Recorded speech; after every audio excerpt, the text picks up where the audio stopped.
Hi friends, எல்லோரும் எப்படி இருக்கீங்க? Welcome my YouTube channel.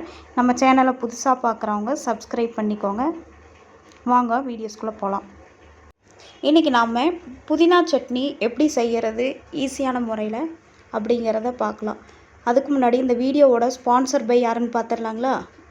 This video sponsor by பைமோட் ஆன்லைன் ஷாப்பிங். நம்மளோட ஆப்பு ப்ளே ஸ்டோரில் அவைலபிளாக இருக்குது. டவுன்லோட் பண்ணிக்கோங்க.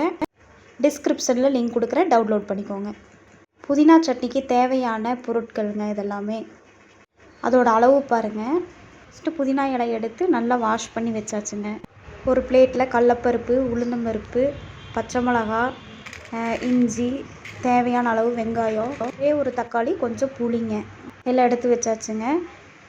ஒரு பாத்திரத்தில் தேவையான அளவு எண்ணெயெல்லாம் ஊற்றியாச்சுங்க. இப்போ அடுத்தது கொஞ்சம் பாயில் ஆனதுக்கப்புறம் நம்ம உளுந்தம்பருப்பு, கடலைப்பருப்பு போட்டு நல்லா வணக்க ஆரம்பிச்சிட்டேங்க. பொன்னிறமாக வறுத்தால் போதுங்க.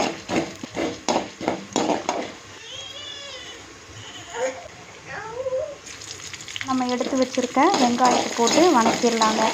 இஞ்சி அது கூடவே போட்டுட்டேங்க. நல்லா வணங்கிட்டுங்க, பொன்னிறம் ஆகணுங்க. கூட ஒரு பச்சை மிளகா போட்டுடலாங்க. இது கூடவே போட்டு வணக்கணும்னா தான் கரெக்டாக இருக்குங்க.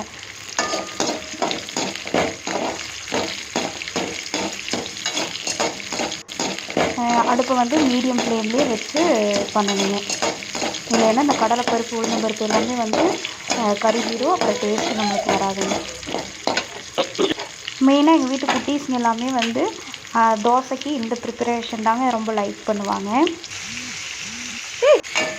கொஞ்சம் கொத்தமல்லி தலைங்க, கொஞ்சம் கொத்தமல்லி தலை போட்டு நல்லா வணக்கலாம். தக்காளி கட் பண்ணி அதுக்குள்ளேயே போட்டாச்சுங்க. நல்லா வணக்கிட்டுங்க. மீடியம் ஃப்ளேம்லேயே வச்சுருக்கோம். நல்லா பொன்னிறமாக ஆன உடனே நம்ம வந்து புதினா தலை போடக்கூடாது தம்பி.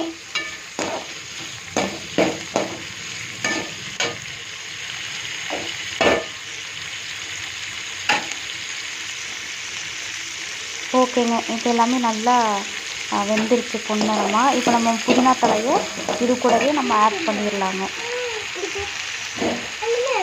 ஆட் பண்ணி நல்லா நம்ம எல்லாமே ஒன்று போல் வேகணுங்க. வணங்கிருச்சுங்க. இப்போ ஓரளவுக்கு இன்னொரு 2 மினிட்ஸுங்க நல்லா வணக்கிக்கிட்டே இருக்கணும். இல்லைன்னா வந்து அடி பிடிச்சிக்குங்க.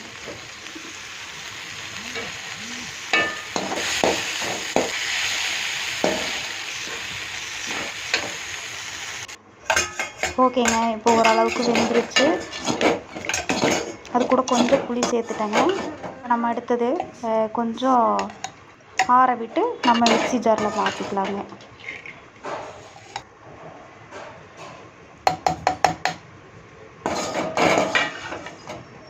எல்லாமே எடுத்து நம்ம மிக்ஸி ஜாரில் போட்டு கொஞ்சம் நமக்கு தேவையான அளவு நம்ம உப்பு மட்டும் இதில் சேர்த்துட்டு அரைச்சோம்னா போதுங்க.